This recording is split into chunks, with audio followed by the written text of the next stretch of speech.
Time for some trading action from our super pros. Phil Flynn, a Fox Business Network contributor, and Alan Uckman, a pro options trader, ready to go a few rounds in a little segment we like to call Top That Trade. Round number one, guys, salesperson slump. The retail wreck has caused stores to close, and 10,000 jobs have been lost in just 3 months. Would you buy a battered and beaten down brick and mortar store now?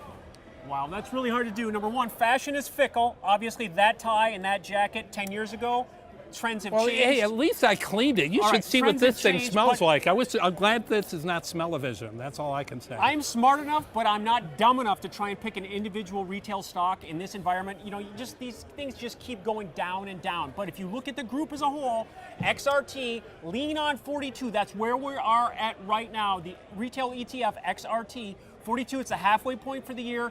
It's a huge pivot. This is the area to lean on it from risk reward. I'll tell you what, this is a sector that's been beaten up because it's a changing globe environment. Why would you want to wait in line and go through a bunch of clothes to find out they don't have your size, or you don't have your style, or you don't have your want? When you can go online. They don't have your style. They don't have my style. It goes online, and then all of a sudden, you can get your size at home, and that's why they're struggling right now. But I will tell you this, the stores, the retailers that have a good online presence or have good discounts. Give us one. Give us one. I'll give you one. Nordstrom, free shipping if you do enough shopping. A fantastic stock.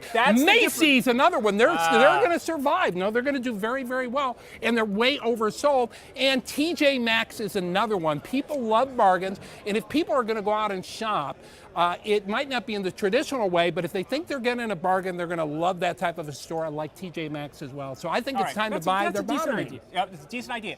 I'm going to buy it with XRT. That's the way I'm looking at it. There you go.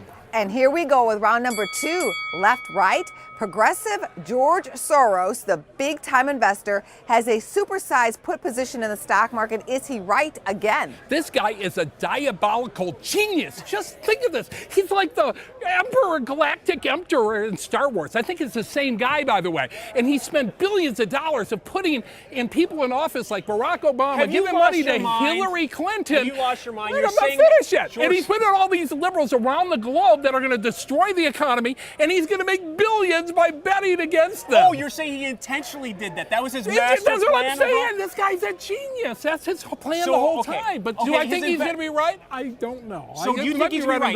Is gold going to go up? Is the S&P going to get smashed? Gold is going to go up. I'm bullish on gold, and you are too. Yes, I'm more bullish on gold. I'll move back above 1,300 again. Target's 1,400, which is the midpoint of this action from 1,900 highs. Yeah. So I still see a lot of upside in gold. I don't know what this S&P put thing. People have been trying to pick the top in the market for years. And look at it this way. So you mean they're going to be closer to being right? It might just be a hedge. He's got $30 billion in positions. Yeah. So if he puts in $1 billion in puts, who cares? So you're saying he's talking his books? What's $1 billion? So he's talking his books. Well, listen. He can sleep at night. He's only got so many nights left in his life. He can sleep at night knowing that he's protected with his hedge. You are very insulting, you people, very pathetic. But you know what? I'll tell you what. The stock man market is a genius. He is a genius. He's a genius. I do think the stocks do have more upside, but there are some real issues that he's bringing up. We do have problems in the global economy. We could have a Brexit. There could be a problem in China. So the answer is gold, yes. S&P, I don't think it's going to go down. Well, I'm still a little bullish on the S&P, but I do think we're getting closer to a top. Next question. Next question. Next question is round number three. Corn Oil, Alaskan Air has fueled flights with corn biofuel. Corn and oil have bounced off the bottoms. Which one do you play now? Well, we've seen oil go from 25 to 50. Now, there's still more upside because the midpoint is about 65 or so, 67. Now, I'm thinking, like I said, play the tape. Play the tape. We talked soybeans about a month ago. Where have soybeans gone in the last month? Straight up. All right. Corn. Corn has a huge upside potential. We take out this 450 level.